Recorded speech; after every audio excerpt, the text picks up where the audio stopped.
বাংলাদেশের হুজুররা এগুলা কি শুরু করলো? একটা বেদাতি জিনিস সেইটাকে ইসলামের মধ্যে ঢুকিয়ে ইসলামটাকে কলুষিত করার চেষ্টা করছে। দেখেন, এতদিন ধরে আমরা কিন্তু হুজুরদের কাছ থেকে আমরা জানছি, আমরা তো আর আগে জানতাম না, এই হুজুররাই তো আমাদেরকে জানিয়েছে, তাই না?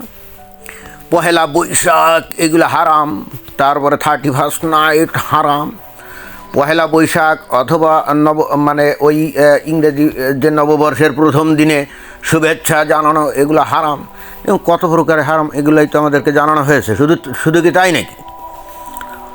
এই হুজুরা এটাও বলেছে যারা নাকি পহেলা বৈশাখে এই পান্তা খাবে ইলিশ দিয়ে, এরা জাহান্নামী জাহান্নামী জাহান্নামী, কি এগুলো বলছে না?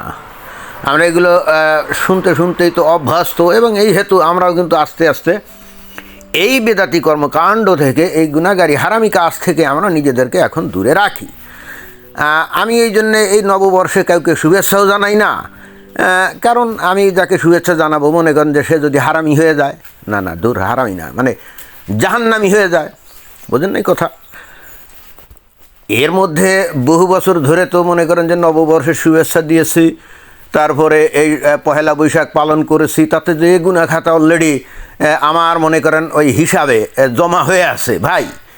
এখন আস্তে আস্তে এইগুলো যদি পালন না করি, যদি ওই গুনাহ খাতাগুলো যদি কেটে যায়, মানে সুদবাদ হয়ে যায়, আমি এই আশায় আছি। এবং এই জন্যে আমি কাউকে নববর্ষে শুভেচ্ছা টুভেচ্ছা কাউকে জানাই না, কেউ জানাইলে উত্তরও দেই না, কারণ আমি চাই না যে এর দ্বারা মানুষের গুনাহগার হোক এবং জাহান্নামী হোক, 72 হুর হারাক ভাই। আমি এই অন্যায় কাজটা তো করতে পারি না। তো এখন এইভাবে আমরা, খালি আমার কথা কেন, এই বাংলাদেশের মানুষ কিন্তু এভাবেই অভ্যস্ত হয়ে গেছিলো, তাই না? তো এইবার কথা নাই বার্তা নাই, এই যে হুজুররা দেখেন তারা এই পয়লা বৈশাখের নববর্ষের দিন তারা দেখেন কীভাবে সংসেজে তারা দেখেন রাস্তায় বের হয়ে মিছিলও করতেছে। এটা নিয়ে দেখলাম যে অনেকে আবার প্রশংসা করেছে, হুজুররাও আস্তে আস্তে উদার হচ্ছে, হ্যান হচ্ছে ত্যান হচ্ছে, এরকম বলছে। ভাই আসলে হুজুররা উদারও হচ্ছে না, কিছুই হচ্ছে না, বরং এই নববর্ষের নামে বাঙালি যে কালচার সেইটার পরিবর্তে এখানে ওই মক্কা মদিনার ছবি, তারপরে কোরআন হাদিস বা মানে এমন কিছু এখানে তারা আমদানি করছে, যেটাকে তারা বলতে চাচ্ছে যে ওটাই নাকি বাঙালির সংস্কৃতি। চিন্তা করে দেখেন, এই বাঙালিদের যে সংস্কৃতি, এই ইসলাম আসার অনেক আগেই তো সেই সংস্কৃতিটাই ছিল, তাই না? এবং সেইগুলাই কালে চক্রে বাংলাদেশের মানুষ পালন করে যাচ্ছিল। এবং বাংলাদেশের মানুষ বস্তুত ওই যতদিন উদার ছিল ততদিন এই লোকাল যে কালচার যেগুলো আছে সেগুলো থেকে এই ধর্মকে আলাদা করেই রাখত। এবং এভাবেই বাংলাদেশে এই যে জারি সারি ভাটিয়ালি, তারপরে কবি পীর প্রথা, তারপরে ওই যে সহজিয়া যে কবিয়াল টবিয়াল, দেখেন ইসলামও পালন করতো, আবার এগুলাও কিন্তু তারা চর্চা করে যেত।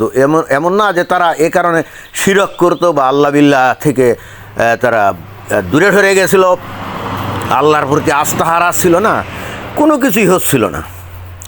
কিন্তু যবে থেকে বাংলাদেশে যে হুজুররা ব্যাপকভাবে ওয়াজ নসিহত শুরু করে, এবং কেন করে, আমরা একটু ইতিহাসের দিকে যদি যাই, 1971 সালে যখন এই ইসলামপন্থীরা অর্থাৎ জামাত ইসলাম পরাজিত হলো এবং বাংলাদেশ স্বাধীন হয়ে গেল, তাই না? এরপর থেকে এই ইসলামপন্থীরা অলওয়েজ একটা ন্যারেটিভ দিয়ে আসছে। সেটা কি? সেটা হলো বাংলাদেশের মানুষ আসলে স্বাধীন করে নাই, এইটা আসলে ভারত বাংলাদেশের মানুষের উপরে চাপিয়ে দিয়েছে। ভারত বস্তুত পাকিস্তানকে দুর্বল করার জন্য পূর্ব পাকিস্তানকে আলাদা করে দিয়েছে, অর্থাৎ এইটা কোনোভাবেই বাংলাদেশের মানুষের কাম্য ছিল না, এই স্বাধীনতা। এবং এই স্বাধীন খালি করার জন্যে এই ষড়যন্ত্র ভারত পাকিয়েছে, তাই না? স্বাধীনতার পর ভারত বাংলাদেশের ওপরে উপনিবেশ প্রথা চালু করছে।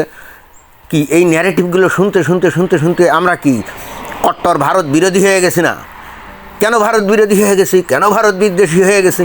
বাংলাদেশের মুমিন মুসলমান ইসলাম বলতে অজ্ঞান, ধর্ম উন্মাদ, আর সেখানে কিনা ভারতের মুশরিক, according to Islam, right? Hindu people আর মুশরিকস, এবং তারা তো নিকৃষ্ট প্রাণীর চাইতে অধম, আপনারা জানেন। তারা আমাদের উপরে মাতবাড়ি করবে, আমাদের উপর প্রভাব বিস্তার করবে। ওরে বাবা, বাংলাদেশের তৌহিদি জনতার গায়ের রক্ত টকবক করে খালি ফুটতে থাকতো, টকবক করে ফুটতে থাকতো। তারা তো খালি গাজতল হিন্দ করে ভারতের বিরুদ্ধে যুদ্ধ করে দরকারে জান দিবে এবং ডাইরেক্ট টিকিট পেয়ে সোজা ৭২ হুরের কাছে চলে যাবে। এই জন্যে বাংলাদেশের মানুষকে প্রস্তুত করা হয়েছে যুগের পর যুগ ধরে, তাই না? গত ৫৪-৫৫ বছর ধরে এটাই তো করা হয়েছে। এবং ইন্টারেস্টিং ব্যাপার, এই কাজগুলো করা হয়েছে তাদের শাসন আমলে, যারা নাকি বাংলাদেশের স্বাধীনতা যুদ্ধে নেতৃত্ব দিয়েছিল, এই আওয়ামী লীগের আমলে। আপনারা খেয়াল করে দেখছেন যে আওয়ামী লীগের আমলে এই হুজুররা, এই যে নববর্ষ পালন তো দূরের কথা, সমস্ত হুজুররা তারস্বরে কত প্রকারে এই নববর্ষ হারাম এই ফতোয়াগুলোই দিত।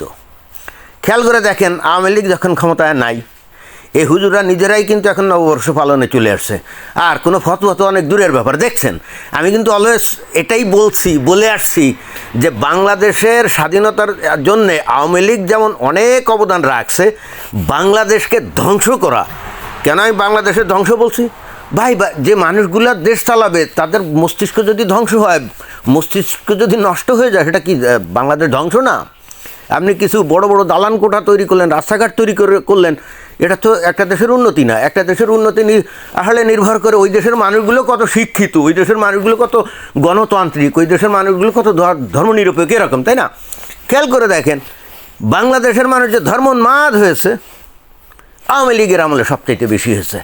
এবং এই আওয়ামী লীগই বাংলাদেশের মানুষকে আজকে ধর্মোন্মাদ করছে। বিশেষ করে এই যে এই যে ১৫-১৬ বছর ধরে শেখ হাসিনা ছিল না, সে নিজে স্বেচ্ছায় এই কাজগুলো করছে। নিজে ইসলাম সম্পর্কে তার কোনো আইডিয়া না থাকা সত্ত্বেও বাংলাদেশের মানুষকে কত প্রকারের ধর্মোন্মাদ বানানো যায়, সবগুলো সে করছে। তার আশা ছিল বাংলাদেশের মানুষকে যদি ধর্মোন্মাদ বানানো হয়, মানে তার ধারণা ছিল এরকম যে মানুষ তাহলে বাড়ি আর মসজিদের মধ্যে দৌড়াদৌড়ি করবে, রাজনীতি নিয়ে মাথা ঘামাবে না। কিন্তু ইসলাম তো ভাই কোনো ধর্ম না। ইসলাম ওই যে বলে না যে কমপ্লিট কোড অফ লাইফ। ইসলাম তো is nothing but a political ideology, a political ideology in the disguise of religion.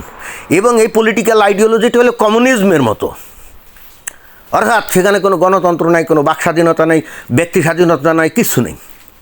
ইসলামের শাসনের মধ্যে কিন্তু বিষয়টা এরকম। আপনার বিশ্বাস না হলে যান আফগানিস্তানে, যান, দেখেন সেখানে তো পিওর ইসলামী শাসন চালু, তাই না? সেখানে কি ব্যক্তি মানুষের কোনো স্বাধীনতা আছে, কোনো গণতান্ত্রিক অধিকার আছে?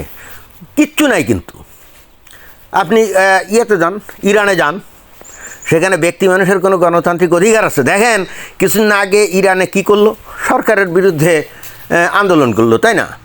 সরকার কিন্তু ওটাকে ব্লাসফেমাস আইন হিসাবে গণ্য করে, ব্লাসফেমাস আইন বোঝেন তো, ধর্মদ্রোহিতা মানে আল্লাহর বিরুদ্ধে বিরোধিতা করা। ওই এখন কতগুলোর ধরে মানে তখনই ধরছিল, এখন বিচার করে তাদেরকে কিন্তু ফাঁসিতে ঝুলানো হচ্ছে। তাদের বিরুদ্ধে অভিযোগ জানেন কি? তারা আল্লাহর বিরুদ্ধে বিদ্রোহ করছিল। চিন্তা করে দেখেন, করছিল ইসলামী রেজিমের এগেনস্টে, তাই না? এখন তাদের বিরুদ্ধে কোনো কথা বলাটাও আল্লাহর বিরুদ্ধে বিদ্রোহ, এবং তার শাস্তি হলো কি? ফায়ারিং স্কোয়াডে গুলি অথবা ফাঁসির কাষ্টে ঝুলায় দিয়া, তাই না?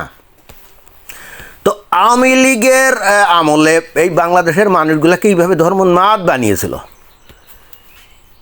কখনোই বাংলাদেশের সুস্থ গণতান্ত্রিক চর্চা, ধর্মনিরপেক্ষতার চর্চা, তারপরে বাক স্বাধীনতার চর্চার কোনো সুযোগ কিন্তু আওয়ামী লীগ দেয় না। আওয়ামী লীগ অনেক সময় বলে যে এই অন্তর্বর্তীকালীন সরকারের সময় তো কি সরকার এগেনস্টে কথা বলতে পারতো না, এটা তো আরও খারাপ। আওয়ামী লীগের আমলে তো আমরা টক শোতে অনেক কথা শুনছি। ইন্টারেস্টিং ব্যাপার কি জানেন? আওয়ামী লীগ আসলে কিছু কিছু ক্ষেত্রে ছাড় দিত, অর্থাৎ ওই যে টক শোতে মনে করেন আওয়ামী লীগের বিরুদ্ধে অনেকে কিছু কিছু লোক কথা বলতো না, ওইটা ছিল সিলেক্টিভ, অর্থাৎ ওইটা দেখাতো যে দেখো আমাদের দেশে গণতন্ত্র আছে, আসলে তো নাই। আওয়ামী লীগের আমলে বাংলাদেশের যে মুক্ত বুদ্ধির চর্চা যারা করতো, যারা প্রকৃতপক্ষে দেশকে ভালোবাসতো এবং দেশকে প্রগতিশীল করে সামনের দিকে এগিয়ে নিয়ে যাইতে পারতো, আওয়ামী লীগ তাদেরকে একবারে ঝেঁটিয়ে বিদায় করছে। আর যেগুলোর বিদায় করতে পারে নাই, ওই হুজুররা তাদেরকে কুপিয়ে হত্যা করেছে, তাই না? এখন দেখেন আওয়ামী লীগ ক্ষমতায় নেই, এখন কিন্তু বাংলাদেশের মানুষ আর ওই রকম ইসলামের চর্চা না করে, খেয়াল করে দেখেন এখন ওয়াজ ব্যবসায় কিন্তু যথেষ্ট ভাটা। আপনি এখন দেখবেন না যে এত বেশি ওয়াজ নসিহাত যদি হয়েও থাকে, সেখানে যে প্রচুর লোক যাচ্ছে না, তা যাচ্ছে না।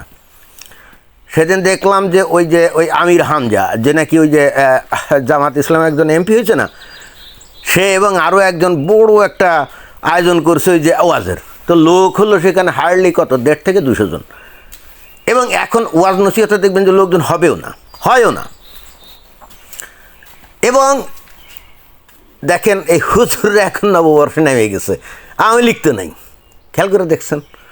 এই জন্যই বারবার বলতাম যে বাংলাদেশে সত্যিকার অর্থে যদি আপনি বাংলাদেশকে যদি সামনের দিকে এগিয়ে নিয়ে যেতে চান, বাংলাদেশে যদি গণতান্ত্রিক চর্চা আপনি করতে চান, বাংলাদেশের সত্যি উন্নতি আপনি চান, তাহলে এই মৌলবাদী গ্রুপগুলোকে কিছুদিনের জন্য ক্ষমতায় দেওয়া উচিত।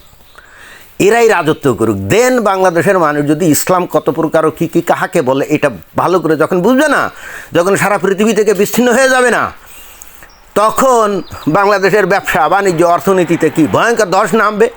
And then they will know what is Islam and they will understand whether Islam can solve that problem or not. তারা তো বিশ্বাস করে যে Islam is the solution of every problem, এটাই তো বিশ্বাস করে, তাই না? সুতরাং let them do that, let them have a test whether Islam can solve that problem or not. তো এটা করতে গেলে আপনি সুডো গণতান্ত্রিক হয়ে, সুডো স্বাধীনতাপন্থী হয়ে আপনি এসে যদি ইসলামের রিসার্চ করেন, তাহলে কি হবে? কোনো কাজ হবে না। ইসলামের চার্জ যেহেতু করা হয়েছে, আওয়ামী লীগ যেহেতু করছে, it's okay, let them reign over our country, let them go to the power and let them implement sharia law in Bangladesh, and then mass people will know what is Islam, right? যতদিন সেটা না করা হবে, এরা কিন্তু ওই ইসলামের স্বপ্নে বুঁদ হয়ে থাকবে আর বিশ্বাস করবে Islam is the solution for the whole humankind, Islam can solve every problem the humankind will face. এই বিশ্বাসগুলো তারা করে দেবে, তাই না? সমাধান কি? বাংলাদেশে ইসলামী শাসন চালু করো। ওই যে অনেকে দেখলাম ওই যে পিনাকি ভট্টাচার্যের সমালোচনা করে, এই বাংলাদেশের পাবলিক হলে বোঝেই নাই যে ও আসলে কী চাচ্ছে। পিনাকি ভট্টাচার্য কি বাংলাদেশকে ভালোবাসে না? তার জন্মভূমি অবশ্যই ভালোবাসে। সে কিন্তু বাংলাদেশের সমস্যা বুঝতে পারছে যে যেহেতু বাংলাদেশের মানুষ ধর্মান্ধ, ধর্মোন্মাদ, ইসলাম ছাড়া কিছু বোঝে না। এবং পিনাকি ভট্টাচার্য কি জানে না যে ইসলাম বাংলাদেশে চালু হলে বাংলাদেশ ডকে উঠবে? খুব ভালো করে জানে। কিন্তু বাংলাদেশের মানুষের মাথা থেকে ইসলামের ভূত তাড়াতে গেলে আপনার এটা ছাড়া তো উপাও নয়। হ্যাঁ, হয় 1 বছর, 2 বছর, 3 বছর বা 5 বছর তাদেরকে শাসন করতে দাও। এবং এই বাংলাদেশ কোনো ইরান না, বাংলাদেশ আফগানিস্তান না যে এখানে ওই ইরানের মতো যুগের পর যুগ ওখানে ইসলামী রেজিম চালু থাকবে। ওরা তো তেল বিক্রি করে ওদের দেশটা চালাতে পারে, তাই না? বাংলাদেশের তো ওইগুলো কিছুই নেই। বাংলাদেশে ইসলামী শাসন 6 মাসও টিকবে না। কারণ যখন ইসলামী শাসন চালু হবে, সারা পৃথিবী থেকে বিচ্ছিন্ন হয়ে যাবে, যেন ব্যবসা বাণিজ্য সব বিচ্ছিন্ন হয়ে যাবে। এই যে ভারত এখন যেমন বিপদে পড়লেও এই যে ডিজেল মিজেল দেয়, ইসলামী শাসন চালু হলে ভারত 1 ফোঁটা ডিজেল দেবে, 1 ফোঁটা তেল দিবে না। বৈদেশিক মুদ্রা ওই বিদেশে যে সমস্ত লোকজন আছে তারা যে টাকা পাঠাবে, ওইটা ছাড়া আর বৈদেশিক মুদ্রা বাংলাদেশের আয় হবে না। এবং বাংলাদেশে ইসলামী শাসন চালু হলে অনেক দেশ থেকে বাংলাদেশের মানুষদেরকে লাথি মেরে বের করে দিবে। এবং তাহলে বাংলাদেশে হবে ভয়াবহ দুর্ভিক্ষ। যারা বাংলাদেশে সরিয়ে শাসন চায় তারা কি ভাবে জানেন? ওই যে এতদিন ধরে ওই মনে করেন তাগদি বিধানে দেশ চলছে না, ইসলামী শাসন চালু হলে বোধহয় এই সব সিস্টেম একই থাকবে, একইভাবে দেশের ব্যবসা বাণিজ্য সব কিছু চলবে। অর্থাৎ সমস্যা কী? দেশে দুর্নীতি থাকবে না, অমুক থাকবে না, সমুক থাকবে না, যারা দুর্নীতি করবে তাদের ফাঁসি দিবে। তাহলে তো দেশের উন্নতি ধেই করে আগাবে। এরা বোঝেই না, দুর্নীতি হয়তো নাও থাকতে পারে, কিন্তু দেশের ব্যবসা বাণিজ্য, আন্তর্জাতিক যে যোগাযোগ, এগুলো সব যে কলাপস করবে, এই জিনিসটা তাদের মাথায় ঢোকে না। ধন্যবাদ।